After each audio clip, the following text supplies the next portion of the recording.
USDA's next crop progress report will include the season's first look at soybean harvest completion across the country.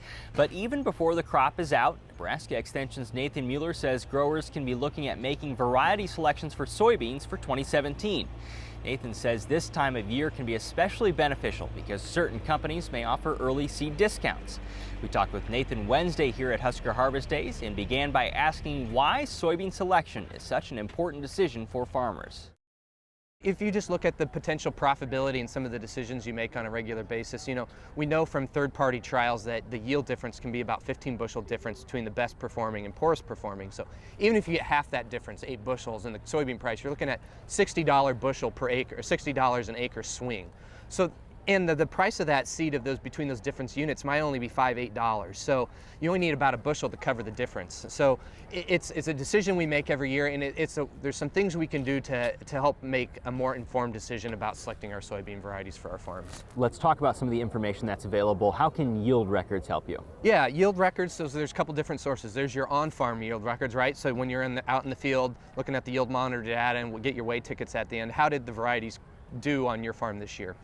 The second is going to be looking at company data, right? They have lots of plots. They also have their own company information that they can share those results with you of what's performing well in your region. And then the third is third-party trials. So whether it's University of Nebraska, South Dakota State, Iowa State, and First Trials are all third-party companies that test on behalf of companies. And so that's another good source of information. So again, looking at both multiple locations and multiple years if you can for some of the varieties is going to be really important.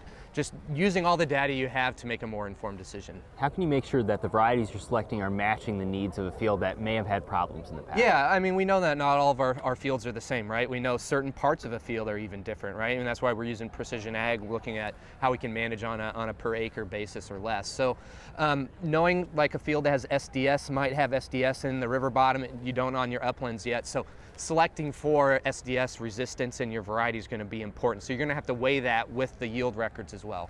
Another case might be you've just manured the field. You put feedlot manure, biosolids, whatever.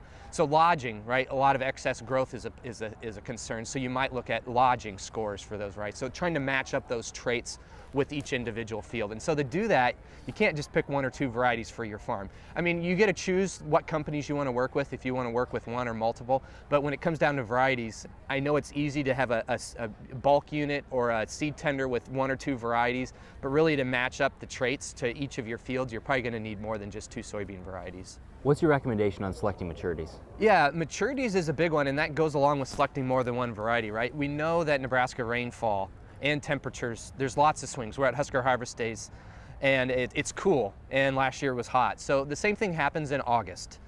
So the first 2 weeks of August might be hot and dry. That's going to negatively probably impact earlier maturing soybeans than a later one. But the next year, it could be a hot, dry end of August. It's going to impact the seed fill on a later maturing one. So you don't know that up front. So spread out your maturities. Whether, in my area that may be ranging from a 2.4 on the early side to a 3.4 on the late side.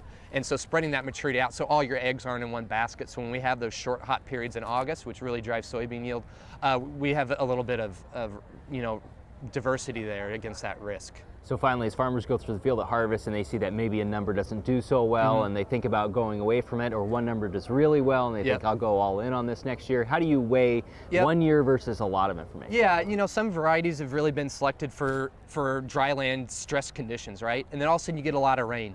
It gets big and tall, maybe doesn't yield as much as you thought. So you need to talk to your company about some of those qualities associated with the varieties, why maybe it didn't do well this year, why you might still want to go to it next year even though it didn't do well this year, maybe it was an abnormal year. So you need to take that into consideration as well.